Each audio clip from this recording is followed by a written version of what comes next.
வணக்கம் நண்பர்களே, இன்னைக்கான டாபிக் பார்த்தோம். நம்ம சாண்ட் காஸ்டிங் மேனுஃபேக்சரிங் ப்ராசஸ் பற்றி பார்க்க போகிறோம். வாங்க வீடியோக்குள்ளே போகலாம். காஸ்டிங்னா நம்ம என்னன்றதை பார்த்துடலாம். காஸ்டிங்கிறது ஒரு மெட்டீரியலை வந்து மோல்டன் மெட்டலை வந்து நம்ம என்ன பண்ண போகிறோம்னா போர் பண்ண போகிறோம். எந்த மெட்டீரியல் வேணுமோ அதை வந்து எதில் போர் பண்ண போகிறோம்னா மோல்டு பாக்ஸில் வந்து ஏற்கனவே வந்து நம்ம பேட்டர்ன் வச்சு மோல்டை வந்து ப்ரிப்பேர் பண்ணியிருக்கோம். எந்த மாதிரி ஆப்ஜெக்ட் வேணும் அதில் போர் பண்ணி நம்ம வந்து அந்த மோல்டு பாக்ஸ்லேருந்து வெளியே எடுத்தோம் அப்படின்னா அதுதான் வந்து காஸ்டிங். சாண்ட் காஸ்டிங்கில் 2 டைப் ஆஃப் ப்ராசஸ் இருக்குது. CO2 process, no back process. CO2 ப்ராசஸில் CO2 கேஸ் யூஸ் பண்ணி அந்த சாண்டை வந்து சாண்ட் மோல்டை வந்து ஹார்டன் பண்ணுவாங்க. நோ பேக் ப்ராசஸில் அந்த மிஷின்லேயே வந்து சாண்டை வைப்ரேட் பண்ணி வித் பைண்டர்ஸில் வந்து ஹார்டன் பண்ணுவாங்க.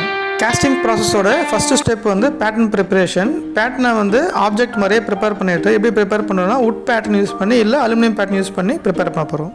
இப்போ பேட்டர்ன் ரெடி ஆகிடுச்சு. இப்போ சாண்டு மோல்டு ப்ரிப்பேர் பண்ண போகிறோம். டாப் பாக்ஸு இல்லை பாட்டம் பாக்ஸு ரெண்டுத்தையும் எடுத்து பேட்டர்னை வந்து அதில் வச்சுட்டு சாண்டை வந்து ஃபில் பண்ணி அதுக்கப்புறம் டேம் பண்ணிவிட்டு அதில் வந்து வெண்ட் பண்ணிட்டோம் அப்படின்னா வந்து சாண்டு மோல்டு பாக்ஸ் வந்து ரெடி ஆகிடும். அதே மாதிரி கோர் பாக்ஸும் அதே மாதிரி தான். கோர் பாக்ஸில் வந்து தனியாக சாண்ட் ஃபில் பண்ணிவிட்டு அதையும் ஹார்டன் பண்ணால் கோர் பாக்ஸ் வந்து இப்போ ரெடி ஆகிடும். நம்ம மோல்டு பாக்ஸு ப்ரிப்பேர் பண்ணும்போது கேட்டு, ரன்னரு, ரைசரு அதெல்லாம் நம்ம வச்சுட்டு நம்ம ப்ரிப்பேர் பண்ணிட்டோம்னா இப்போ top box bottom box ready ஆகிடுச்சு. இப்போ போரிங்க்கு ரெடி ஆகிடுச்சு பாக்ஸ்.